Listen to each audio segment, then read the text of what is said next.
Hello, I'm Citrus, and you're looking at the Gundam Fixed Figuration Metal Composite Unicorn Gundam. This is the first edition release, which includes some making of files of the metal composite figure, but is otherwise identical to the regular release. I don't have a Master Grade Unicorn on hand, but here is a Master Grade RX-78 one-year war version for the size comparison, just so you can see. As usual, the Unicorn is quite a bit taller. And here's a quick spin of the Unicorn mode before we dive into the details. This is basically the purest form of Katoki's original design of the Unicorn Gundam. The figure is really weighty thanks to all of the die-cast in it. Almost all of the internal skeleton is metal, and it feels really solid despite all of the transformation mechanisms underneath the plastic armor. The Unicorn mode articulation is decent, not too amazing. You have double jointed elbows up there, a 90-degree knee, and a pretty free moving hip with soft ratchets going forwards and back. The ankle moves a little bit, not too much. Up here is an opening cockpit and a splitting unicorn horn, which you can replace with the single piece horn or the V-fin in destroy mode.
Here's the finished destroy mode, and right off the bat there are two things I like.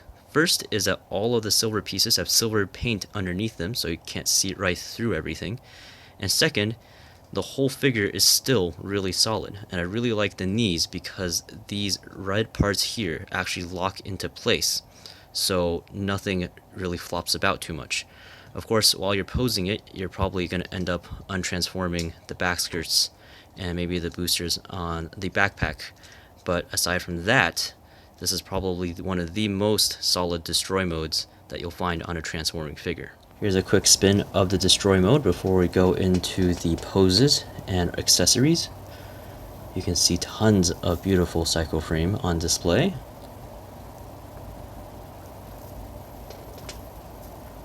Here's a pose with the beam sabers. Keeping the feet flat is basically impossible, but ground poses aren't entirely out of the question. Here's a ground pose with the shield and beam rifle. Balancing all the weight does get a little bit tricky. Here's a pose with the bazooka. The display stand helps with balance, but isn't quite strong enough for aerial poses. Last but not least, we have the twin Gatling guns that can be wielded separately or together with the shield. Here's a final spin of the Unicorn carrying all of its weapons. And I have to say, overall, I'm really impressed with this figure. My only complaint is that the stand, while minimal and visually attractive, isn't very good for aerial poses. To remedy that, I recommend you pick up a heavy-duty doll stand to accompany your purchase. The transformation process is nerve-wracking initially, but as you learn the limits of the figure, it becomes much easier as you get used to it. At release, this figure retailed for 18,000 yen, which wasn't a bad price considering that you were paying for a solidly built, high-end action figure, but thanks to multiple variations and reissues in the last several years, the price of the original has dropped considerably.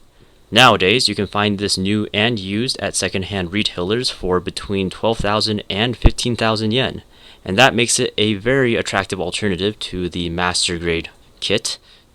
Although the metal composite is slightly more expensive, especially when you look at the pricier variations, I think the rock-solid die-cast construction and top-notch details make it well worth the premium. So that's all for this review. Thank you all for watching, and I'll see you guys next time.